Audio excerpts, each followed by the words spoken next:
তা এত খুশি হচ্ছ কেন তোমরা? এতে খুশির কি আছে? আরে খুশির কি আছে মানে? তাহলে শোনো, আজকে পার্কে ওদের দুজনের প্রথম দেখা। প্রেম টেম তো দূরের কথা, ওরা তো একজন আরেকজনকে দেখতেই পারে না।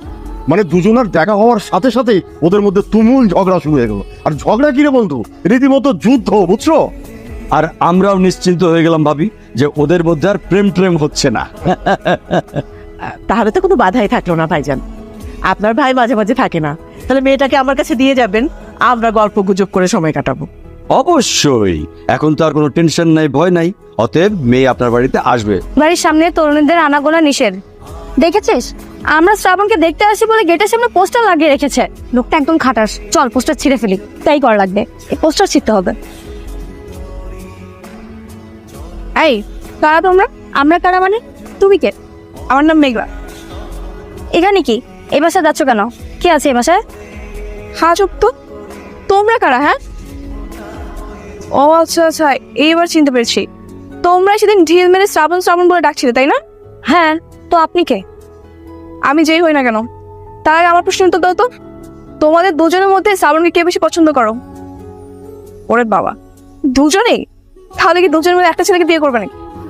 না, শ্রাবণ যাকে সিলেক্ট করবে সেই তাকে বিয়ে করবে।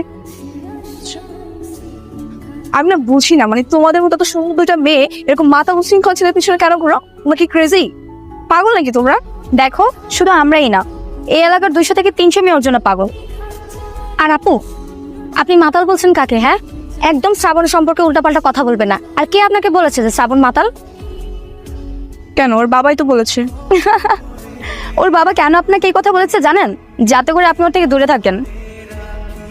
আর এই এলাকার সব মেয়ে শ্রাবণের উপর ফিদা। কেন? কারণ ওর মতো ভালো ছেলে এই এলাকায় আর একটাও নেই। মত তো দূরে থাক, ও সিগারেটটা পর্যন্ত খায় না। শ্রাবণ শত শত মেয়ের প্রেমের প্রস্তাব পাওয়া সত্ত্বেও সে কখনো গার্লফ্রেন্ডই বানায় না। আর তার মেয়ে বন্ধু থাকবে এটা তো দূরের কথা। শ্রাবণ এই এলাকার বিপদের বন্ধু। কত অসহায় মানুষকে যে স্বাবলম্বী করেছে তার কোনো হিসাবই নেই। বন্যা বলেন, ধৈর্য বলেন, সবার আগে শ্রাবণ ছুটে যায়। এলাকার দরিদ্র অসহায়দের পাশে শ্রাবণ সদা নিয়োজিত। এই শ্রাবণ সবার প্রিয় একজন মানুষ।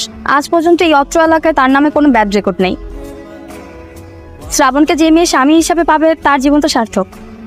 আচ্ছা, সবই বুঝলাম, কিন্তু তোমরা যা করতেছো এটা তো শ্রাবণ কষ্ট পাবে, তাই না? বিরক্ত হবে না এগুলো করা কি ঠিক? না না, তাহলে এক কাজ করো, এখন চলে যাও।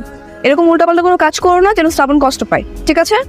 ঠিক আছে আপু, আপনাকে ধন্যবাদ আমাদের ভুলটা ধরিয়ে দেওয়ার জন্য। এসবের মানে কি? সেদিনের ঘটনার জন্য ইটস ওকে। আচ্ছা,